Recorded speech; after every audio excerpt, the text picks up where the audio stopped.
بص في ورقتك. يعني ايه بص في ورقتك؟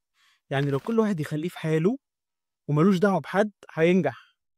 انما بقى ايه؟ هو ده اترقى ليه؟ هو ده ما بيعملش حاجه، ده ما بيشتغلش ليه اترقى؟ يا عم انت مالك؟ ما تسيبه يترقى يا عم. دور انت، شوف انت ايه اللي تعمله عشان تترقى وترقى. هو اترقى ما ترقاش، بيشتغل ما اشتغلش، مش حكايتك انت خالص. الحاجه التانيه، فلان ده زودوه 50% على مرتبه. يا عم انت مالك؟ يا عم خليك في نفسك يا سيدي. يا سيدي انت عايز تزيد 20%، روح قول لمديرك انا عايز ازيد 20%، عايز ازيد 30%. انا مرتبي وحش، انا عايز اعدل مرتبي. بص في ورقتك، انت مركز مع الناس ليه؟ من راقب الناس مات هما. هتقعد تراقب الناس هتموت من الهم. ما تلكش دعوه بحد. بص الاوبجيكتيف بتاعك، ركز انت بتعمل ايه، انت عايز تروح فين، انت تارجتك ايه كمان 5 سنين، انت الاوبجيكتيف بتاعك السنه دي ايه حققت منه قد ايه.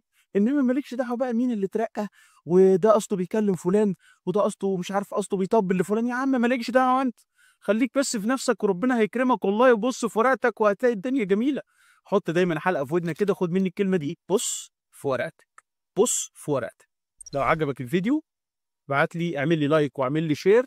ولو ما بتبصش في ورقتك اعمل لي كومنت.